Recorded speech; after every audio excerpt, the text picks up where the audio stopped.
I'm Sophie Dickinson, and I'm Head of Department for Classics. That involves Latin and Classical Civilization A-Level. Latin A-Level is a course that we've offered for many years here at Hymers, and we follow the OCR syllabus. That means that students are examined at the end of 2 years, essentially on the language and grammar of Latin and on Latin literature. It's a 50-50 split between language and literature elements. The language element is really quite a step up from GCSE, and it's challenging. You've got to love your nouns, your declensions, your conjugations, and love the intricacies of Latin grammar and how it works. It really is quite a substantial increase from what we cover at GCSE, not least because there's an element which involves writing into Latin with prose composition. If I just unpack that for you then, we've got 2 grammar exams. The first one, 33% of your final mark, is an unseen translation. In that exam, students will be looking at a piece of poetry from Ovid and a piece of prose from Livy. And they'll be given those texts that they've never seen before and asked to translate them into English. We do a lot of practice over the whole of the 2-year course on this. It's hard to start with, but you get to grips with the techniques that Ovid and Livy employ. The other 17% of that language contingent, which takes us to 50% for grammar and language, is a prose composition or a comprehension paper. And this is where we work with students to actually start to write into Latin, not just simple sentences, but complex use of subjunctive, participles, that sort of thing. Again, it's a steep learning curve, but actually once students get into it, they find it very satisfying that they're able to think about creative ways to put sentences in English into Latin.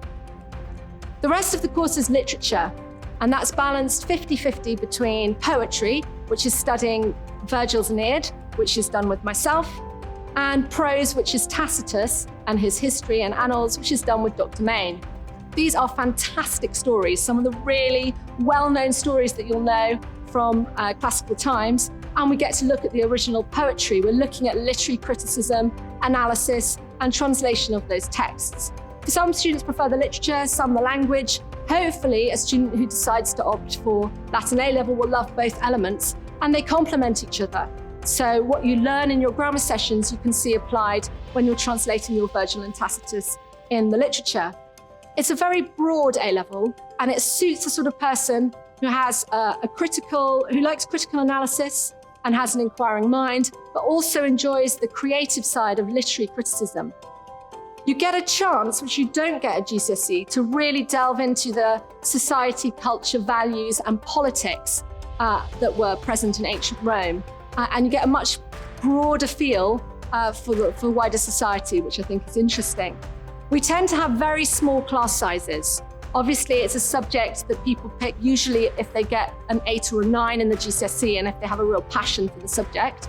So small class sizes means that we can give you a lot of help and support, and we have a nice environment and a happy and supportive group of students to work with. The course is equally split between Dr. Main and myself. So I handle the poetry side of things and the prose composition.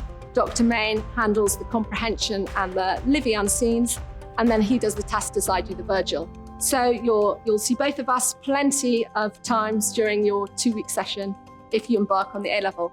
I would encourage anyone who wants to come and talk to me, come and have a chat about what's involved. Your Latin does have to be very good, okay? So really, unless you're getting an 8 or a 9 in your GCSE, I think it would be quite challenging, but that's not to say you couldn't give it a go.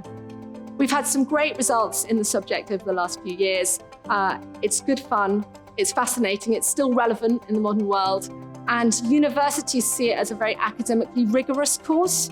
So it's very well thought of and sits nicely alongside either the sciences or the humanities as a third A-Level for a wide variety of students.